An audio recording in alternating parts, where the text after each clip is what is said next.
தம் மீது அவதூறு வழக்கு தொடர அமைச்சர் எடப்பாடி பழனிசாமிக்கு தகுதி இல்லை என தமிழ்நாடு காங்கிரஸ் கமிட்டி தலைவர் EVKS இளங்கோவன் தெரிவித்தார்.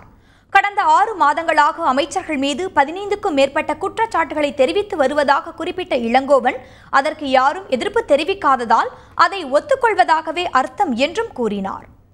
15க்கு மேற்பட்ட ஊழல் குற்றச்சாட்டை நான் அதிமுக அமைச்சர்கள் மீது வைத்திருக்கின்றேன்.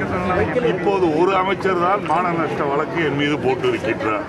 அப்படி என்றால் மற்ற குற்றச்சாட்டுகள், மற்ற லஞ்ச குற்றச்சாட்டுகளை அவர்கள் ஏற்றுக்கொள்கின்றார்களா என்று எனக்கு தெரிய வேண்டும். இன்னொன்று, மான நஷ்ட வழக்கு போடுவதற்கு நம்முடைய எடப்பாடி பழனிசாமிக்கு அருகதையே கிடையாது. மானமுள்ளவர்களும் ரோஷமுள்ளவர்களும் செய்ய வேண்டிய வேலையை இவர் செய்வதற்கு என்ன தகுதி இருக்கின்றது? எடப்பாடி பழனிசாமி அவர்கள் அப்பல்லோ ஹாஸ்பிட்டலில் எதற்காக சிகிச்சை பெற்றார் என்பதை தெளிவுபடுத்துவாரா என்று கேட்க விரும்புகிறேன்.